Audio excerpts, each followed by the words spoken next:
नमस्कार दोस्तों, स्वागत है आप लोगों का हमारे आचार्य जागेंद्र मिश्रा चैनल पर। तुलसी के पौधे में रखें एक चीज़, गरीबी नष्ट हो जाएगी। तुलसी के पौधे में ये एक चीज़ अवश्य रखनी चाहिए, इससे समस्त दुखों और गरीबों का, दरिद्रता का नाश होता है। इसके बिना तुलसी का पौधा अधूरा माना जाता है। तो आइए जानते हैं कि आखिर कौन सी वह चीज़ है जो तुलसी के पौधे में रखनी चाहिए, जिसके रखने से भगवान श्री कृष्ण और महादेव की कृपा और आशीर्वाद प्राप्त होती है और माँ लक्ष्मी जी खींची चली आती हैं। दोस्तों, एक समय की बात है, देवर्षि नारद भगवान विष्णु जी से मिलने के लिए बैकुंठ लोक में पधारते हैं। देवर्षि को देखकर भगवान विष्णु जी कहने लगते हैं, आओ नारद जी, बैकुंठ में तुम्हारा स्वागत है। आज किस कारण से, किस प्रयोजन से बैकुंठ धाम में आपका आगमन हुआ है? देवर्षि नारद कहते हैं, प्रभु मेरे मन में आपके दर्शन करने की इच्छा प्रकट हुई, सो चला आ गया। भगवान विष्णु मुस्कुराते हुए कहते हैं, हे नारद, तुम मेरे परम भक्त हो, इसलिए बैकुंठ में तुम्हारा हमेशा स्वागत है। किंतु इस समय पर तुम चिंतित दिखाई पड़ रहे हो। तुम्हारे मन में अवश्य कोई शंका है जो तुम्हें सता रही है। तुम्हारे मन में जो भी शंका हो, निसंकोच होकर पूछ लो। तुम्हारी हर शंका का समाधान करना मेरा कर्तव्य।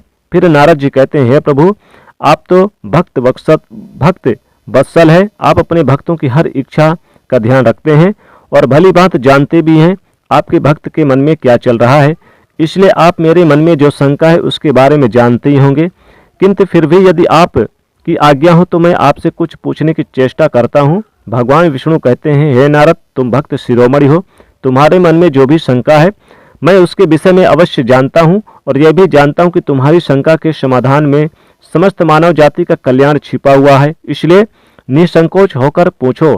फिर देवर्षि नारद कहते हैं, हे प्रभु, आज मैंने नीलगिरी पर्वत पर एक बड़ी ही विचित्र घटना देखी है, जिसे मैं आपको सुनाता हूँ। मैं पृथ्वी लोक का भ्रमण कर रहा था, तभी मैंने नीलगिरी पर्वत के जंगलों में एक विचित्र नगर देखा और उस नगर में जो भी भील निवास करते थे उन सभी की 4 भुजाएं थी और उन्होंने अपने हाथ में धनुष धारण किए हुए थे। वो सभी आपके पार्षदों के समान दिखाई पड़ रहे थे। वो फल भूल रहे आहार खाकर निर्वाह करते थे और उसमें उन्हें देखकर मेरे मन में संदेह खड़ा हुआ कि धनुष धारण किए हुए हैं वो जंगली चतुर्भुज कैसे?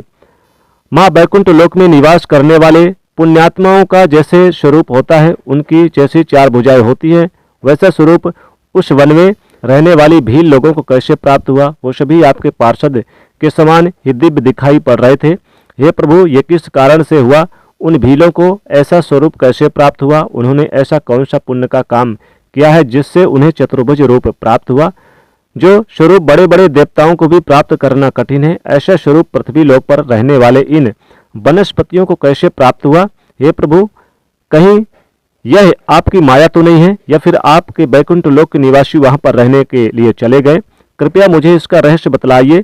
फिर भगवान विष्णु मुस्कुराने लगते हैं और नारद जी से कहते हैं, हे नारद, तुमने जो भी कुछ देखा है वह सत्य है, वह कोई माया नहीं है और हाँ, ना ही वह बैकुंठ लोक के निवासी हैं। उन भीलों को चतुर्भुज रूप मेरी कृपा से कारण से प्राप्त हुआ, क्योंकि उन्होंने जो अत्यंत दुर्लभ पुण्य का कार्य किया है उसी के फल से उन्हें 4 भुजाएं प्राप्त हुई है।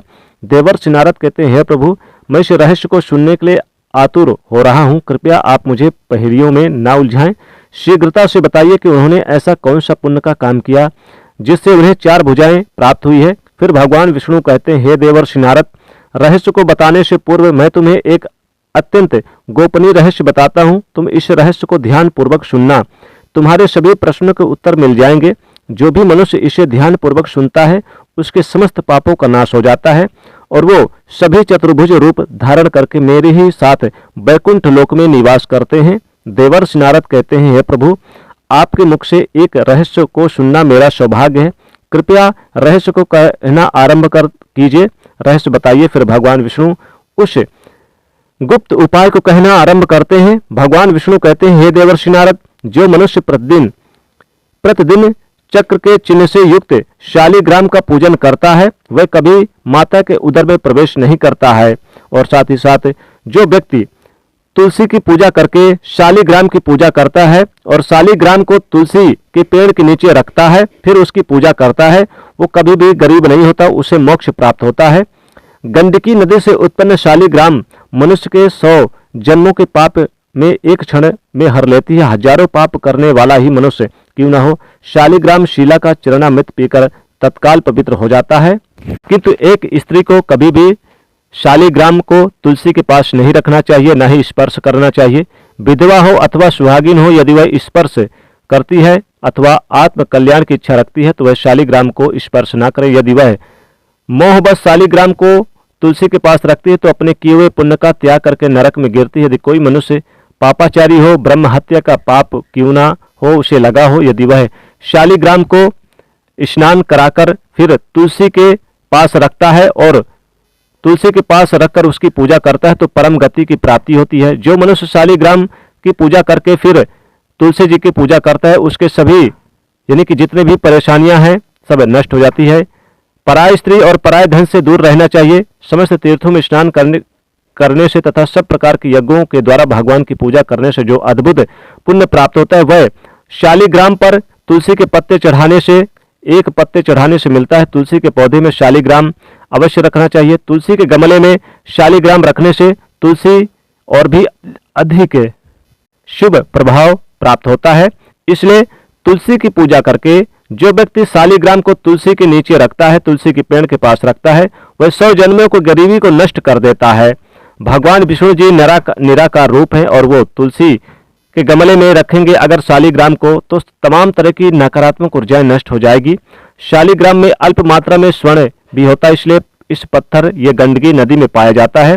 इसलिए सभी तीर्थों में ये बहुत ही शुभ माना जाता है। शालिग्राम तुलसी के पौधे में रखते हैं तो लक्ष्मी जी की कृपा प्राप्त होती है। इसलिए दोस्तों तुलसी के पौधे में शालिग्राम जरूर रखना चाहिए। पूजा पाठ करके फिर नित्य उसकी पूजा करें। धन धान की कमी कभी नहीं होगी दोस्तों। वह घर तीर्थों के समान हो जाता है। जिस घर में तुलसी के पास शालिग्राम रखा जाता है, तुलसी के पौधे में अगर शालिग्राम रख दिया जाए तो वह घर वैकुंठ के समान बन जाता है, स्वर्ग के समान बन जाता है। सभी तरह के प्राण प्रतिष्ठा हर कार्य में करते हैं, लेकिन शालिग्राम में कभी भी प्राण प्रतिष्ठा नहीं किया जाता है। इसलिए तुलसी के नीचे शालिग्राम को अवश्य रखना चाहिए। ये अमृत के समान हो जाता है, वह घर स्वर्ग के समान हो जाता है। दोस्तों ये चरण अमृत औषधि के समान है। इसलिए जैसे ही आप शालिग्राम को स्नान कराते हैं तो उसके जल को तुलसी के पास जरूर रख दें या तुलसी में डाल दें। शालिग्राम की पूजा करना चाहिए और फिर तुलसी की पूजा करने से बहुत शुभ होता है। पंचामृत से स्नान कराकर शालिग्राम को फिर तुलसी के नीचे जरूर रख दें, पाप नष्ट हो गए। शालिग्राम सकारात्मक और सात्विकता का प्रतीक है। यदि शालिग्राम पत्थर टूटा है अथवा रूखा है तो वह पुरुष की आयु को लक्ष्मी से वंचित कर देता है, मनुष्य को दरिद्री बना देता है। जो शालिग्राम चिकना है, सुंदर हो, उसी का पूजन करें और उसी शालिग्राम को तुलसी के नीचे रखें अथवा ना रखें, नहीं तो भगवान और माँ तुलसी जी नाराज होती हैं। जिस प्रकार से लक्ष्मी की आयु और धन की कामना है उसी शालिग्राम को पूजा करने के बाद तुलसी के पास रखें। तो इस प्रकार से अपनी मनोकामना बोलते हुए, जो भी आपकी विशेष मनोकामना है, मनोकामना को बोलते हुए तुलसी के नीचे शालिग्राम जरूर रख दें। तुलसी का पौधा आपने लगा रखा है तो उसके नीचे शालिग्राम नित्य रखें। भगवान विष्णु माँ लक्ष्मी नित्य निवास करेंगी। तो दोस्तों इस प्रकार से भगवान विष्णु नारद जी से शालिग्राम का महत्व और तुलसी जी का महत्व सुनाते हैं। आपको यह जानकारी कैसी लगी कमेंट करके अवश्य बताइएगा। जानकारी अच्छी लगी तो वीडियो को लाइक करिए, ज़्यादा से ज़्यादा शेयर करिएगा। जय माँ लक्ष्मी।